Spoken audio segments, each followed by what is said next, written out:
अमावस्या की रात का अंधेरा इतना घना था कि जैसे वह किसी भारी पर्दे की तरह लिपटा हो।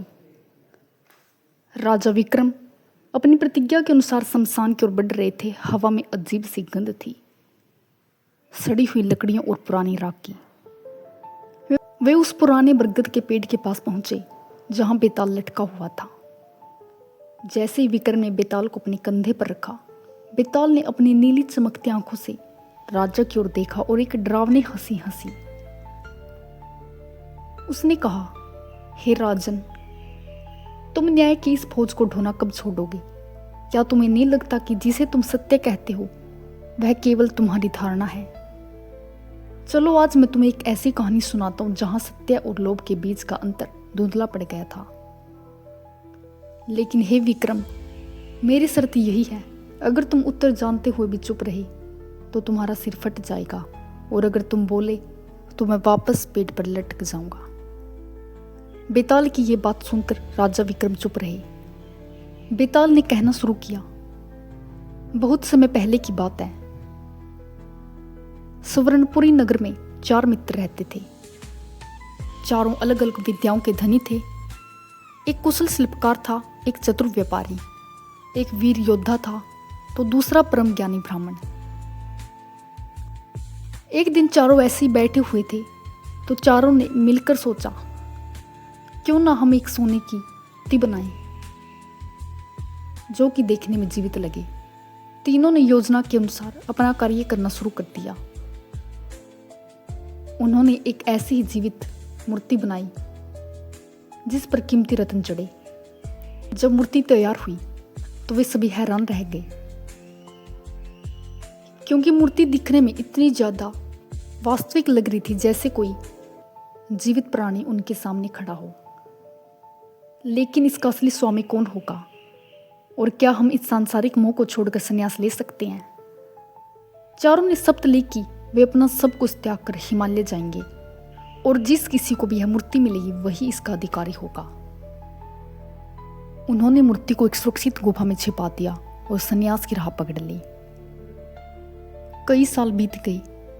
राज्य के राजा एक बार शिकार करते हुए उस घने जंगल में पहुंचे और वो धीरे धीरे उसी गुफा के पास पहुंच गए जहां पर उन्होंने वो मूर्ति छिपाई हुई थी। राजा ने देखा कि गुफा से तेज रोशनी आ रही है। अंदर जाने पर वे उस सोने की मूर्ति को देखकर हैरान रह गए। राजा ने उसी समय उसे एक भव्य मंदिर में स्थापित करवा दिया। जल्द ही वह मंदिर दूर दूर तक प्रसिद्ध हो गया। हजारों लोग वहां आने लगे, दान देने लगे और मूर्ति की महिमा बढ़ने लगी। लेकिन जब वे चारों मित्र सालों बाद वापस लौटे तो उन्होंने मूर्ति को मंदिर में देखा। वे चारों राजा के दरबार में पहुंचे और अपना हक मांगा। दोस्तों, शिल्पकार ने कहा, महाराज, वह धातु, वह आकार, वह नक्काशी मेरी मेहनत का परिणाम है। बिना मेरे हाथों के वह सिर्फ एक पत्थर था। वह मेरी कला है और कला का स्वामी कलाकार होता है, इसलिए यह मूर्ति मुझे दे दीजिए। व्यापारी का तर्क, मूर्ति को सजाने के लिए कीमती रत्न और सोना मेरे धन से आए थे। अगर मैं मूर्ति के लिए रत्न और सोना न देता तो आज ये मूर्ति बनती ही नहीं। यह मेरी संपत्ति के कारण ही आज मूर्ति इस मंदिर में स्थापित है, इसलिए यह मूर्ति मेरी हुई। योद्धा का तर्क, जंगल के खतरनाक जानवरों और लुटेरों से उस मूर्ति की सुरक्षा मैंने की थी। बिना मेरी तलवार के वह कभी सुरक्षित नहीं रहती। वह मेरी विजय का प्रतीक है, इसलिए यह मूर्ति मेरी होनी चाहिए। ब्राह्मण का तर्क, मेरे मंत्रों और प्राण प्रतिष्ठा से उसमें देवीय शक्ति आई। बिना मेरी प्रार्थना के वह सिर्फ धातु का टुकड़ा थी। वह मेरी भक्ति का फल है, इसलिए हे राजा, यह मूर्ति मेरी ही होनी चाहिए। राजा ने सुना कि मूर्ति अब जन कल्याण की वस्तु बन चुकी है। यदि वह किसी एक को देता तो बाकी 3 असंतुष्ट होते। यदि वह मंदिर से हटाता तो जनता विद्रोह करती। राजा ने फैसला सुनाया, यह मूर्ति अब जनता की है, न मेरी न तुम्हारी। उसी समय चारों मित्र अनशन पर बैठ गए। उन्होंने कहा कि राजा ने उनका अधिकार छीना है।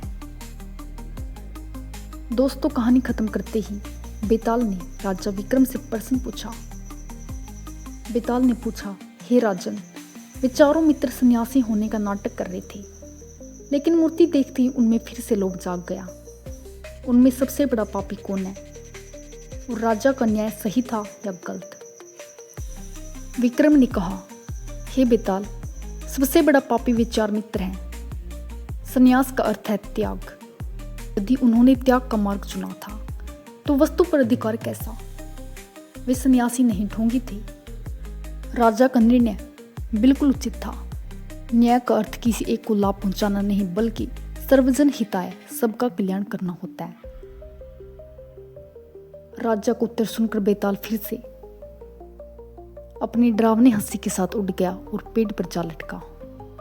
दोस्तों, आपके अनुसार अगर आप राजा होते तो क्या निर्णय लेते? एक बार कमेंट करके जरूर बताइएगा। और अगर आपको वीडियो अच्छी लगी हो तो लाइक कर दीजिएगा और हमारे चैनल को भी सब्सक्राइब कर दीजिएगा।